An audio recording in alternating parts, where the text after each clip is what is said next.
Hey everybody, hey everyone. As you all can see, I am back home. Yes, I'm back home. I'm in my room. I'm no longer in the hospital. Although it was a nice little getaway for me.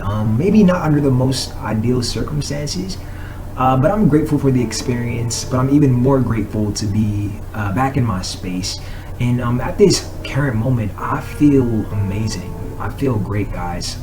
The tightness that I was experiencing for quite a while is absent completely. My chest area feels normal, and there's no problems that I'm having in terms of my breathing or anything like that. Even mentally, I feel great. Emotionally, I feel wonderful. So I would say right now, I even feel better than I have for a very long time, even before I was hospitalized. So I'm grateful, and I just wanted to make this as another update to my condition, what it means, and what the future looks like for me regarding that condition. So if you haven't already seen my initial video, basically I woke up with this tightness in the middle of my chest, like this region right here. And so I ended up going to the hospital because it was not going away, and it felt very abnormal. Like I could tell something was wrong. And once at the hospital, I had blood work and different tests done, and they basically said that my blood work showed signs of a heart attack. So even though mentally I felt fine, it was very relaxed and calm, my body physiologically, especially my heart, was going through some things for sure. My heart was actually under distress, and so they took quite a few tests. And from the initial test, which included a test for COVID, and EKG, CAT scan, they really didn't discover any anatomical problems or structural issues with my heart and my whole lungs or anything like that. So they had a hard time pinpointing what it actually was that I was going through and what had caused it.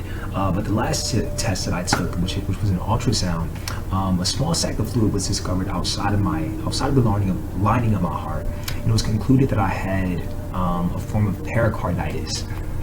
And so pericarditis is an inflammation of the pericardium. By the way, I was given this information sheet so I myself can have a better understanding of what the condition is. But this inflammation of the pericardium, which is this thin double layered fluid filled sac that surrounds your heart. There's three forms. There's acute, chronic, and there is constrictive. I believe that I probably had the acute form because with the acute form, the inflammation develops suddenly and can cause pericardial effusion. So yeah, that sounds kind of scary. It does sound scary, but don't be too alarmed. I'm not too alarmed because the good news is that this condition is not very severe. At least in the acute form, it's not very severe. It's actually treatable, and it can go away with time, so it's not a lifelong condition, which is very good. But I think what's interesting is that the cause of the condition is in most cases is unknown. And I think that speaks to maybe why the doctors had such a difficult time trying to figure out what was happening with me. But some of the risk factors are being male, which I am, being 20 to 50 years old, which I also am, and having a recent upper respiratory tract infection that I have never had. But the main symptom is tightness of the chest, which of course I have been experiencing. What was prescribed was naproxen, which like a popular form of it is Aleve. So this guy right here, and it's actually an over-the-counter medicine. You can go to the store and buy it. So it's nothing serious, and it's basically supposed to help with that inflammation that I had. This is not a lifelong thing I have to take. I was told to take it for 2 weeks, which I guess at that point the inflammation should be gone. And yeah, that's about it. I think besides that, in terms of my health, it's mainly just about taking care of myself, keeping an eye on my blood pressure, and making sure that I'm not under a lot of stress. So I definitely understand why I was told that this condition is probably the best possibility for what contributed to my heart being under distress. If you don't already know, heart disease, heart-related issues, heart attacks are the number one cause of death across the world. So I'm probably going to link some resources below pertaining to heart health and ways to make sure that your guys' heart is healthy, so that hopefully none of you will encounter a circumstance that I did or something more severe.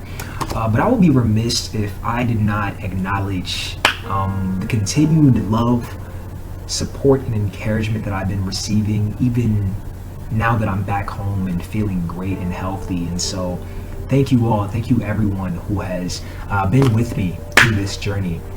And I hope that you guys continue to stay with me through my journey of life. I definitely want to share more about myself, about what things that I'm working on, and plans that I have for myself and my future, and things I want to share with the world.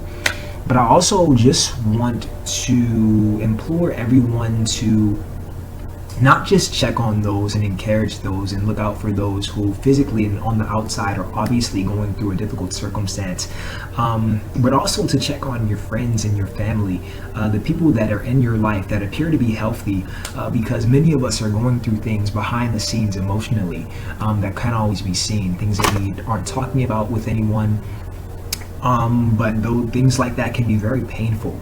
And even things like that can become physical in terms of the way that they affect us. So I definitely would encourage everyone to really deeply inquire about the people that are in your life, because our mental health is just as important as our physical health. And love is healing. I believe that all the love I've received definitely contributed to my healing.